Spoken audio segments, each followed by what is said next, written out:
Sa pikasbahin, tulo ka mga PUV drivers nagpositibo sa kinalit nga drug test sa dakbayan sa Lapu-Lapu. Siluan mayroon din sa report.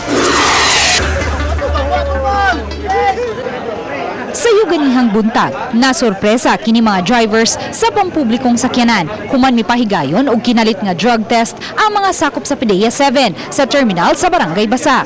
Moabot sa 200 ka mga drivers ang napaubos sa gipahigayong random drug test. To prevent drug-related na road accidents, so we are aware that we have some drivers under the influence who are still driving their vehicles. So mao na siya nga for the safety of our passengers, for the safety of the riding public, mao na nga nagkandaktaan ni nga ato ang uplat harabas. Sa initial screening, tulo kanila ang nasutang nagpositibo sa paggamit og gidiling drogas. Usa kanila kining 25 anyos nga driver sa usa ka multicab kinsa miangkong nakagamit siya sa gidiling drogas. Nagmahay jud.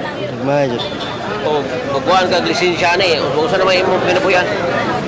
Wala na, standby. Matod sa LTFRB 7, hayan kun magpositibo gihapon sa confirmatory test ang naaswing tulo ka mga drivers, ma-revoke ang ilang mga professional driver's license. For the violation, we will implement that Republic Act in 586, and then for the penalty niya is, I think it's revocation, naagid siya revocation. Kini na ang ikaduhang higayon karong tuiga nga mipahigayon og random drug test ang PDEA 7 ngadto sa mga drivers sa mga pampublikong sakyanan uban sa pag-abag sa LTO 7, LTFRB 7 ug kapulisan. Uban ni Rinanti Quiñones, Luan Merondina, Balitang Besda.